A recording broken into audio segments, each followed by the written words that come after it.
Good morning mga tropa! So for today's video mga tropa, gagawin na natin yung first day kung saan itong ating bodega gagawin na talaga nating opisina ng mga binibenta ni Tonton. So ngayon tropa, bumabagyo na naman, wala tayong ibang magawa kundi magbuting-ting. So samahan nyo ako ngayong araw. Pero bago natin gawin yon, niligpitin muna natin itong mga kalat na makikita natin dito. Nakakalungkot lang mga tropa, hindi natin natuloy yung pagbibenta ng mga ukay dahil ulan ng ulan. So hindi ko pa rin nasisimulan yung pag-online selling natin ng mga ukay.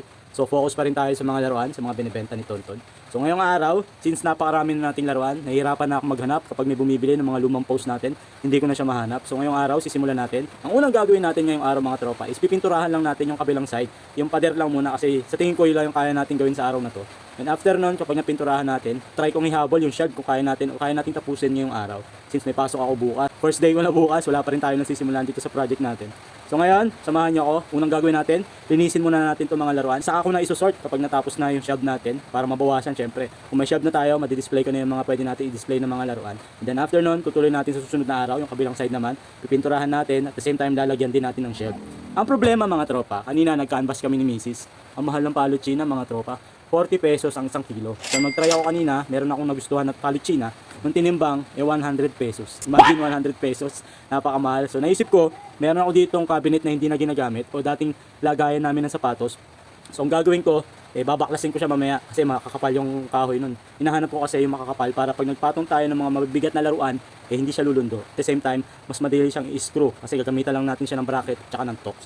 So ano pang inaantay natin mga tropa? Without further ado, 4 na ng hapon hanggang gabi tayo dito. Sana matapos natin yung unang project natin na malagyan ng pintura yung kabilang side and then yung shelf. Tingnan natin kung may lalagay natin para may display na tayo.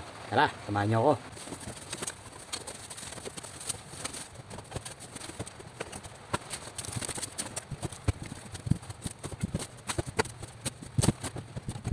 So yan mga tropa, nakitabi na natin yung mga laruan natin para maluwag dito sa pipinturahan natin. So ginawa ko, yung mga laruan dito sa side na to, nilagay ko muna dito, tinambak ko muna dito.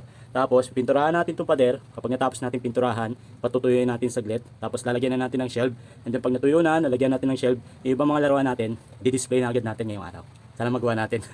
Limited yung oras natin mga tropa. So ano pa inaantay natin? Bilisan natin.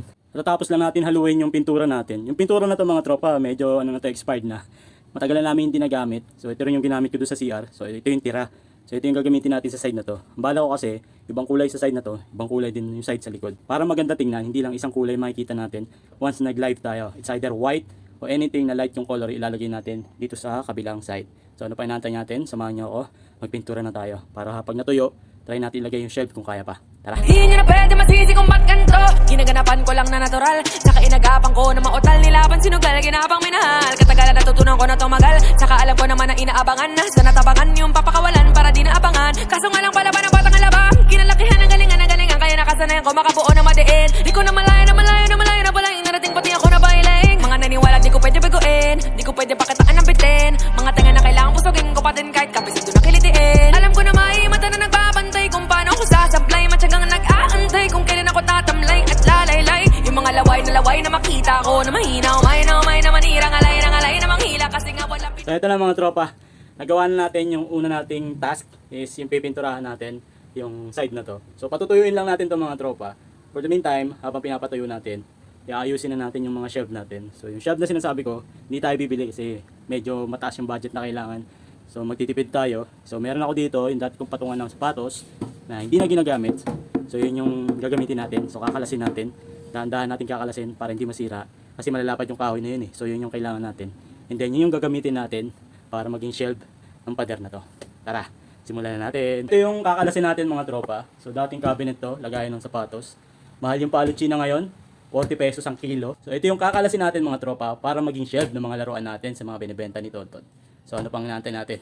Simulan na natin, magdidilim na. Buksan na lang natin yung ilaw dun sa labas. Doon tayo magpupukpok. Tara! Hindi pa matay. Una pa sarap mag-rap. Ang dami nagbago mula nung kilalanin ng tao. Dami nagtulak sa akin. Palaging maging ganado. Palaging plakado. Pag gumalaw, palaging planado. Daming pasabog kailangan. Pag malawak ng sakop, ikaw din ang talo sa laban. Pag nabalot ng takot kung saan ka aawat. Yan na mga tropa, natapos na natin. Sa akin, haba ng sword. So gagawin natin yung tatanggalin na lang natin yung mga pako. Tutuloy natin bukas kasi gabi na. Wala rin ako nabiling toks. Saka wala rin ako nabiling tornilyo. Kaya hindi natin matatapos ngayong araw. Bukas na lang ulit. So there have it mga tropa. Tatapusin natin bukas, itutuloy natin bukas itong shelf. So hanggang sa susunod mga tropa, samahan niyo uli ako. Yung bodega, gagawin natin opisina ng mga binibenta nito. Hanggang sa susunod mga tropa, buti pa si Tonton. Peace. Bye.